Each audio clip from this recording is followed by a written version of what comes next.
ஒரு குட்டி கதை கேட்கலாமா? வாங்க கதைக்குள்ள போ. வருத்தம் பெத்த தாய்க்கு மட்டும்தானா? வளர்த்த தாய்க்கு இருக்காதா? கயலோட தாய் நறுமுகை, தோகையோட வளர்ப்பு தாய். பெத்தவங்களுக்கு மட்டும்தான் மக போன துயரம் இருக்குமா?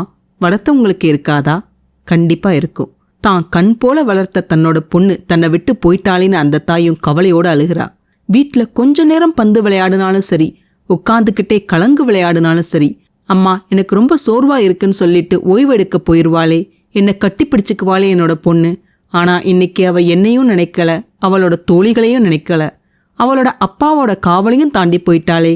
அவ்வளவு மென்மையான என்னோட பொண்ணு வெப்பம் நிறைஞ்சு மூங்கில் காடுகள் நிறைஞ்சு இருக்கிற மலர்கள் கூட இல்லாத கடுமையான பாதையில நடக்க அவளோட பாதம் தாங்குமான்னு தன்னோட பொண்ணு படுற வேதனையை நினைச்சு அழுகிறா அந்த செவிலித்தாய்.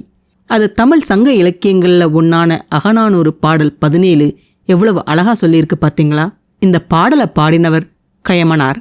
வளம் கெழு திருநகர் பந்து சிறிது எரியினும் இளந்துணை ஆயமுடு கலங்கு உடன் ஆடினும் உயங்கி நின்று அன்னை என் மெய் என்று அசையி மயங்குவியற் பொறித்த நுதலல் தன்னன முயங்கினல் வதியும் மண்ணே.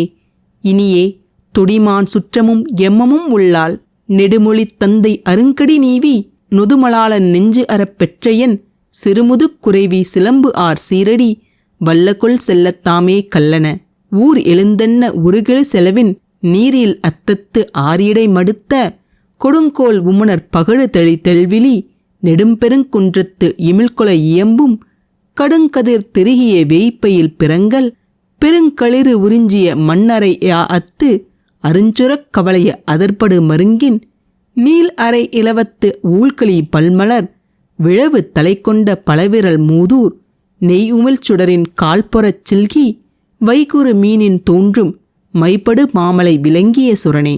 என்னங்க, இந்த பதிவு பிடிச்சிருந்ததா? பிடிச்சிருந்ததுன்னா மறக்காம லைக் பண்ணுங்க, ஷேர் பண்ணுங்க, சப்ஸ்கிரைப் பண்ணுங்க. மீண்டும் இன்னொரு பதிவில் உங்களை சந்திக்கிறேன். நன்றி, வணக்கம்.